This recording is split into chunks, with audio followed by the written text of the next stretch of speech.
With Sarah Polley, who stars in a fabulous, sad movie, My Life Without Me.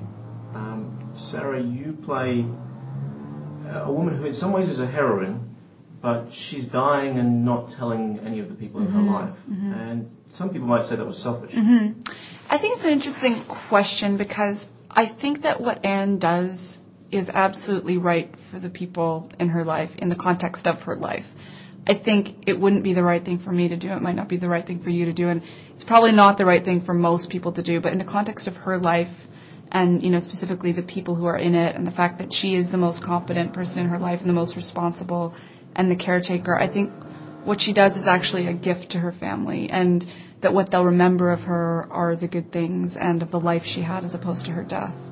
Right. So, Sarah, your character's a kind of...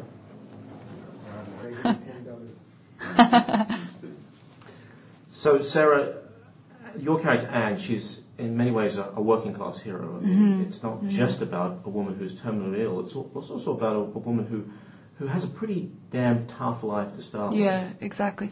I mean, I think, one of the things that immediately drew me to this film is I think there's this sort of disturbing and somewhat offensive trend, and specifically in American independent film, where we portray anyone who lives below the poverty line as white trash or trailer trash. We have all these stereotypes and stigma that go along with that. Movies like Buffalo 66 or movies that sort of portray people under the poverty line as, they're there for comic value.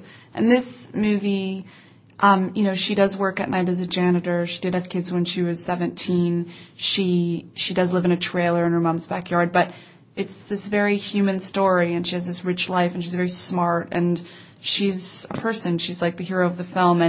And I actually think in a lot of ways it took a European filmmaker to have that perspective and to not come along with all the same stereotypes that we're used to. Right. She's definitely one of those characters who, were it not for the fact that she had kids early, probably would have gone to college. She's smart. She would have made a different life for herself. It's possible, but at the same time, I mean, I think she grew up poor, and I think that, a lot of people don't have that option, no matter how well they do or how smart they are or how much they want to succeed in the same way that someone who grew up middle class. So. Right. So, Sarah, you're playing a character who's just got a couple months to live.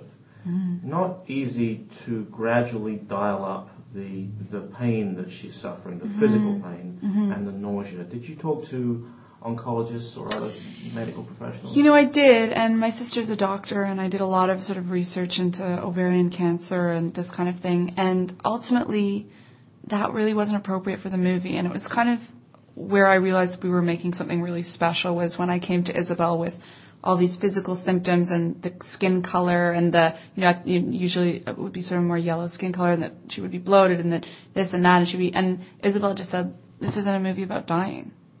We don't need to know any of this. Like, this is not a movie about someone dying of ovarian cancer. This is about how someone spends the last few months of their life. And I think that's how it avoids the pitfalls of this kind of premise, which could very easily become kind of a movie of the week and be soap opera-ish, it's about someone who's very practical and who wants to squeeze every molecule out of the last few months of their life, and it's not a story about death in the end. So. Right, but you also run the risk in that scenario that there's a contradiction between, the reality of the story and the visual reality of your character. It's true, but I don't think that it is. That there's anything that's compromised by it. I don't think that anyone will look at it and say there's no way she's actually dying of ovarian cancer. There are subtle details we could have put in there that Isabel chose to not put in, which I think was a really smart thing. Right. Your character, Sarah, has an affair with Mark Ruffalo. And in many ways he's unwittingly, because he doesn't know you're dying, introducing you to a whole world that he's experienced that you've never experienced. How did you play that? How did you figure out how you would react to his tales of Alaska, Argentina, etc.? Well, I think that's part of the attraction between her and Lee is he is this door to her, to this side of life that she has not had the time or the chance to experience, to literature and music and travel. And so it's much more than just a sexual affair. He is this way for her to experience a life that she's never going to get to live. Right. But at the same time, she loves her husband. Yeah. Scott Speedman. And he is almost sadly naive because he has absolutely no idea about her illness and doesn't really he doesn't question her much about her life. Well, I think that Anne really is the maternal figure to everyone in her life, and that it wouldn't cross Dawn's mind to question her in that sense. I also think she's someone who probably, I think she's really in love with her husband, and that she would probably be faithful to him for the rest of her life. But, when you're given 2 months to live, all of a sudden I think that moral code sort of gets a little bit less clear. And this is something she's never experienced, of having someone just fall in love with her other than her husband, or make love with someone other than her husband. And that becomes an important part of the last few months of her life. Right. One of the things I loved about this film, Sarah, was that it's atypical in the sense that we know from the very get-go, or more or less, that your character's going to die. That there's no chance, which I found kind of refreshing. Because oftentimes movies like this are written with, well, perhaps there's a chance that there'll be a miracle cure or whatever. Did that attract you to the story? Yeah, it did, because I think once you get that out of the way, you can focus on, now what happens.